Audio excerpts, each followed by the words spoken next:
はい、こんにちは、リビーです。今回は会社で評価されやすい機械設計者の特徴というテーマでやっていきたいと思います。で、私、今まで機械設計として7年間仕事をしてきているんですけれども、今でもですね、若い設計者の方を中心に SNS とかを通じて仕事に関する相談とかを受けることがあります。そんな中で一番多い相談がですね、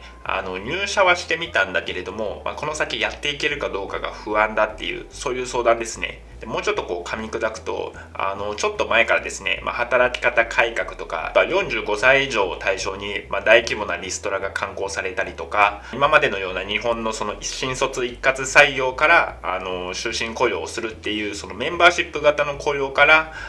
ジョブ型雇用に移行しつつあるよっていう、そういうニュースが注目されるようになったせいで、自分は将来大丈夫なんだろうかとか、あとは今のうちにスキルを磨いたり、なんか資格を取ったりとか、そういうことをした方がいいんじゃないかとか、そういうふうに思われる方が多いようです。で、まず話の大前提として、そもそも将来勤め先の会社が、どうなってるかなんて誰にもわからないんですけれども、ただ会社が潰れない前提で、かつ将来自分がその会社で生き残り続けたいよっていうことであれば、不安でいっぱいな気持ちとか、スキル、資格がどうとか、そういう話は一旦置いといて、まず目指すべきゴールは何なのかっていうのをちゃんと認識しましょう。で、それがまず第一優先ですね。で、会社で生き残るためのゴールって何なのっていうと、それは会社から評価されることですね。その時にやらないと、会社から何を根拠にどう判断されるかっていうのはわからないですけれども、それでもこれは目指すべきですね。なので、この会社から評価されるっていうところに焦点を当てて、これから話をしていきたいと思います。で、私これまでですね、最初の5年間は大手のメーカーで、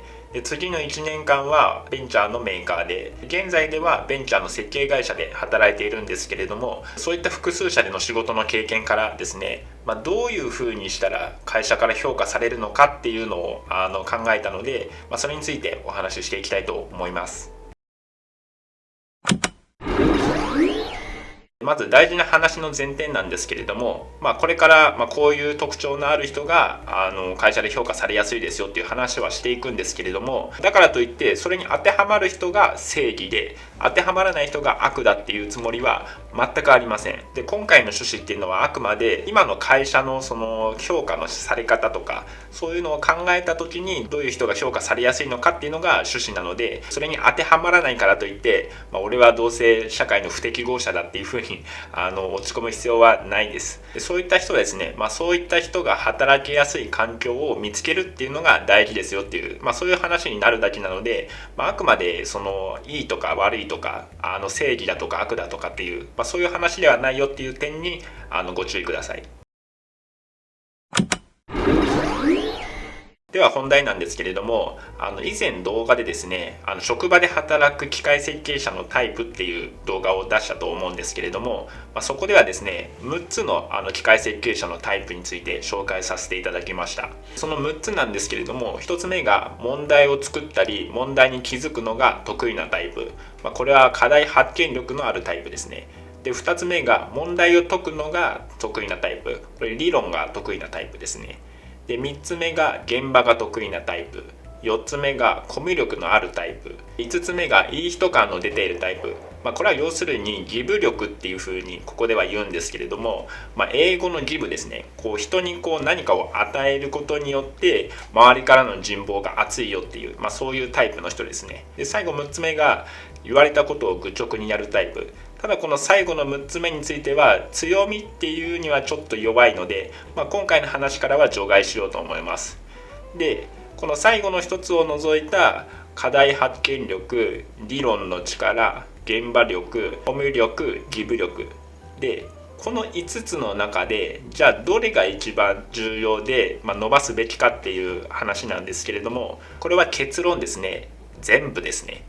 で、全部っていうのは、全部満点を取れっていう話じゃなくて、全部9大点を取ってくださいっていう、そういう話ですね。これなんでなのかっていうと、今まで自分が働いてきた経験から言うとですね、会社の評価っていうのは、総合評価なんですね。これはどういうことかっていうと、高校とかのその成績評価と同じようなイメージなんですけれども、例えば国語、数学、英語、理科、社会って、5教科あった時に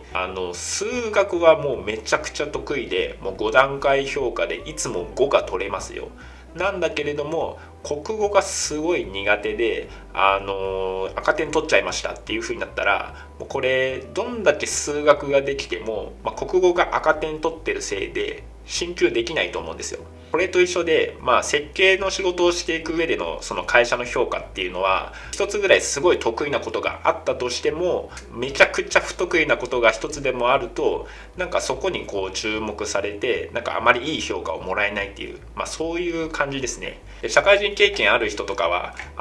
年に1回とか半年に1回とか課長と1対1で面談みたいなのをやるところもあると思うんですけれども、そこでどういうことを言われるかっていうと、例えば自分は理論がめちゃくちゃ得意ですと、計算とかそういうのはもうお任せくださいっていうそういうタイプだった時に、面談でどう言われるかっていうと、君は理論がめちゃくちゃ得意だからもっとこうすればもっと君のいいところが活かせるよっていう感じではまず言われないですね。でどう言われるかっていうと、君理論はできるんだけど、現場経験とかもうちょっとそう増やしていった方がいいんじゃないかなとか、もうちょっと現場の目線っていうのを身につけた方がいいんじゃないとか、なんかこう悪いところを改善してくださいっていうふうに言われることの方が多いんですね。ビジネス書とかを読んでると、よくその影響力のある人とかが言っているのは、もう能力を0から100点で評価する時代っていうのは終わったんだと。これからの時代っていうのは、一つの教科が例えば10万点とか100万点とか、もう圧倒的にずば抜けているものを持ってさえいれば、他の教科とかスキルが10点とか20点だったとしても全然やっていけるというか、もうむしろそういう人材の方が求められるんだっていうふうに言われたりしてるんですね。これはもうちょっと分かりやすく言うと、I 型人間だとかパイ型人間だとか、強みが1本だけなのか2本あるのかっていう、会社の研修とかでよく出てくる話なんですけれども、この I 型1本だけの強みをもっとえげつなくしたような、そういう話だと思うんですけれども、そういうもう1点ずば抜け型で会社からめちゃくちゃ評価されてるっていう人を私は今まで見たことがないですね。で一部の場面だけを切り取れば、A さんがいたおかげで助かりましたみたいな、ありがとうございますとか、そういうのってあるんですけれども、ただその、ずっと評価されてるというか、安定的に周りからこの人なら絶対大丈夫だみたいな、なんかそういう風に見られてる光景は見たことがないですね。で、さっき言ったこの設計に関する5つの力のうち、特定の分野だけずば抜けてた人っていうのを私の周りに何人かいたんですけれども、そういう人が会社とか周りからどういう評価を受けてたかっていう話について次から話をしていきたいと思います。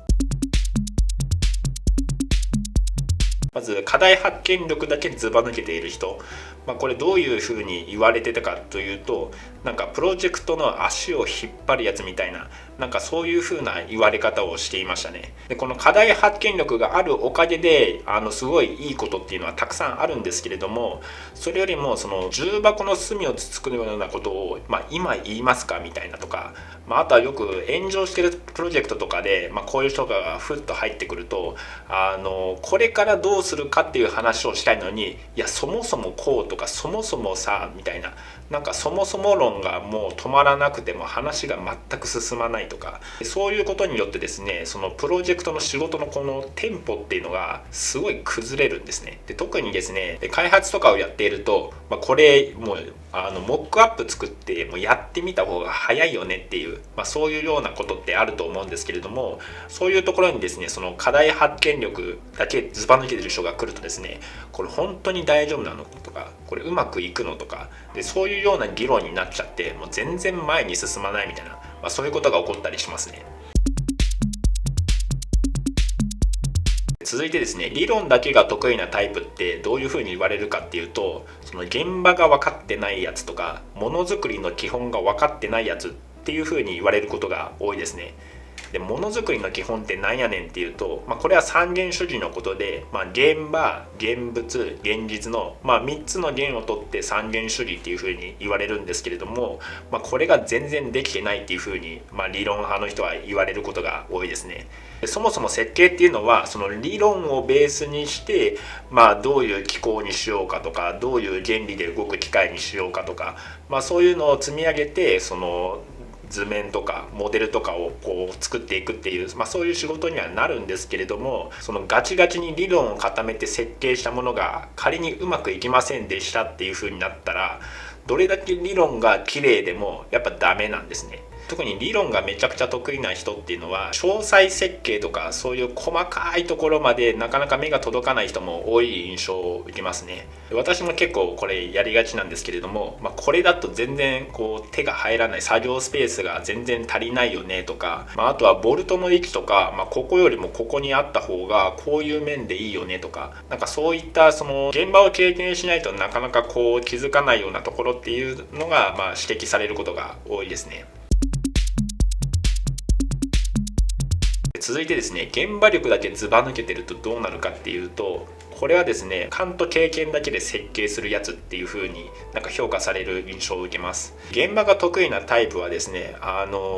理論派よりは、さほどボコボコに怒られることってないと思うんですけれども、それでもですね、設計の初期段階とかで、例えば部品選定をしますよとか、寸法を決めますよっていう、そういう段階において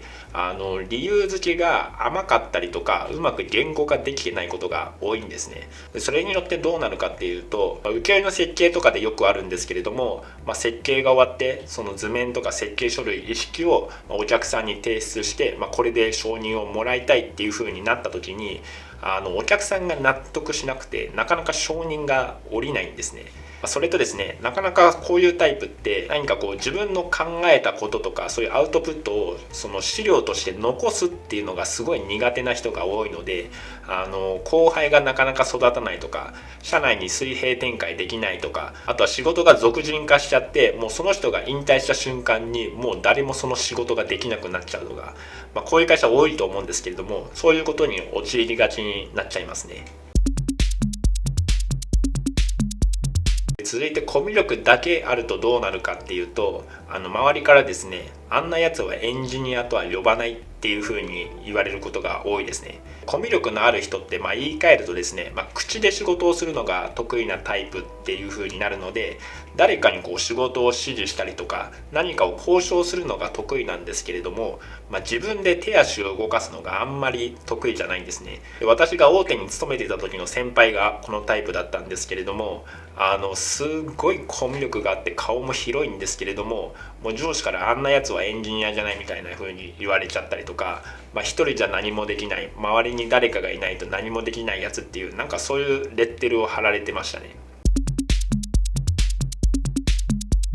続いてギブ力だけやたらあるとどうなるかっていうとですね、ギブ力の高い人って基本的に能力の高い人ばっかですから、致命的かって言われると、そうでもないとは思うんですけれども、それでもレッテルとしてよく貼られるのが管理のできないやつっていう風に言われますね。っていうのもですね、他の人の相談に乗ってあげたりとか、他の人の仕事を手伝ってあげたりっていう風にこう自分の時間をこう他の人のためにこう使ったりっていうすることが多いので、自分の仕事がなかなか進まなかったりとか、スケジュールが圧迫しちゃったりとか、タスク管理のできないやつっていうそういう見られ方をしてることが多いですね。このギブ力のある人ってこうなかなか他人に仕事を振るのがこう不得意な人が多い印象を受けますね。例えば突発の仕事がパッと来て、これなるべく早く片付けないとちょっとやばいなみたいな、そういう仕事があった時に、このギブ力のある人ってその他の人にこれお願いって言ったりとか、あとはごめん今日ちょっと残業してもらえるとか、そういう風に言いにくいんですね。どちらかというと、もう部下とかはキリのいいところで上がっていいよっていう風に言いつつ、自分は遅くまで残業したりとか、あとは土日にちょっと出てきてやるとか、そういう人が多い印象を受けますね。でじゃあということで、じゃあ一つもずば抜けてないけど全部9大点は取れてるかなみたいな、そういう人ってどういう印象を受けるかっていうと、無難なやつというか、そつなく仕事をするやつみたいな、そういう評価を受けてる印象がありますね。面談の時とかもですね、特に何か指摘をされることはなくて、例えば余裕があったら何々君のことも見てもらえるとか、こういうところも気にかけてくれるっていうふうに言われたりとか、今後やってみたいことって何かあるとか、あとは会社に対してこうしてほしいとか要望あるとか、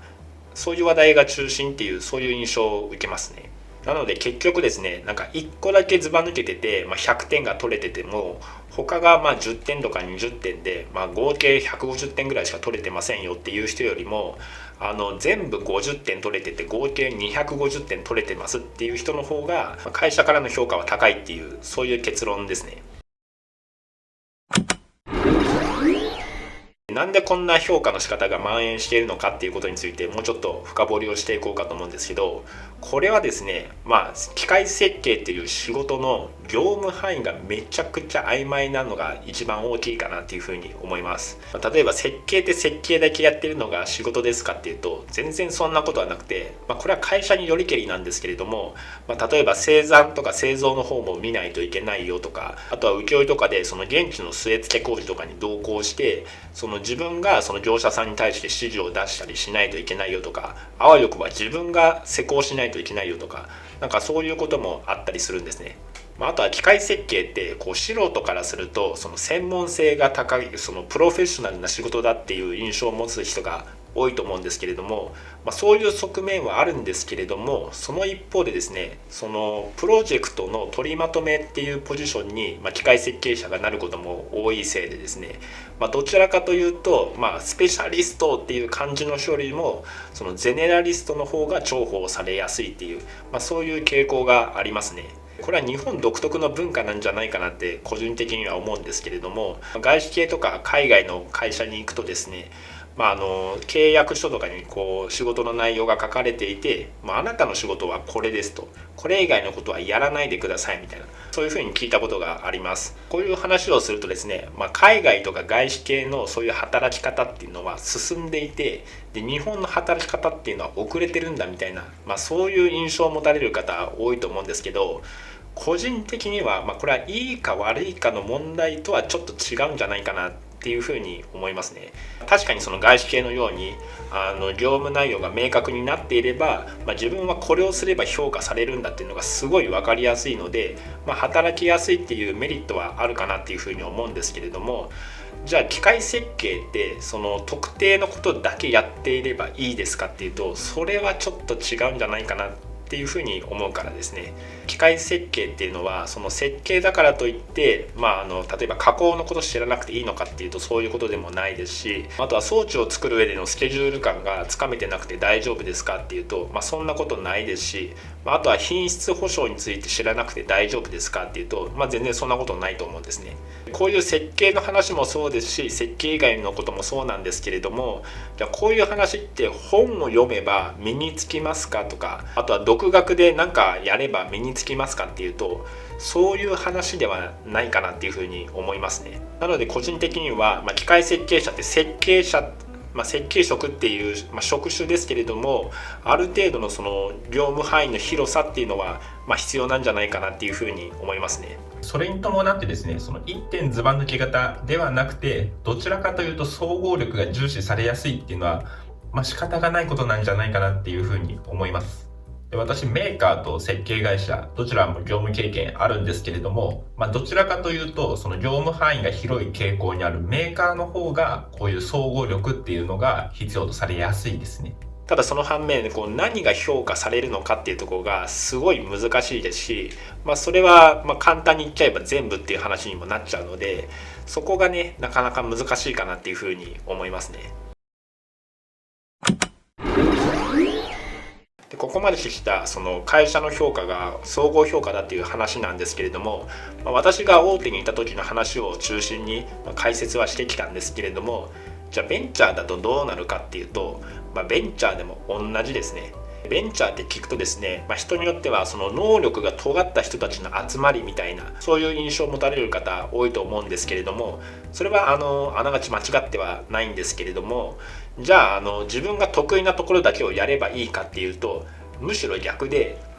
人手が足りないので全部自分でやらないといけないっていうのが、これが実際ですね。これはですね、ベンチャー行った時にその一人親方制っていう風に呼んでいたんですけれども、これは基本的に一つのプロジェクトにつき、一人のメカ設計者がついて、でその人が設計もやるし、組み立てもやるし、あとは開発の試験をやったりとか、そういうのも全部やりますと。人手が足りない時とか、大きなプロジェクトになってくると、もう一人とか二人メカエンジニアがつくっていうパターンはありますけれども、基本的には1プロジェクトにつき1つっていう、そういう方針がありましたね。加えてそのメカエンジニアがその電気屋さんとかソフト屋さんとこうコミュニケーションやり取りしたりとか、あとは指示をしたりとか、そういうこともやって、そのプロジェクトの管理もやってねっていう、そういう感じでしたね。これは一言で言えば少数精鋭型ってことなんですけれども、ベンチャーとかだと特にこういうところが多いと思いますね。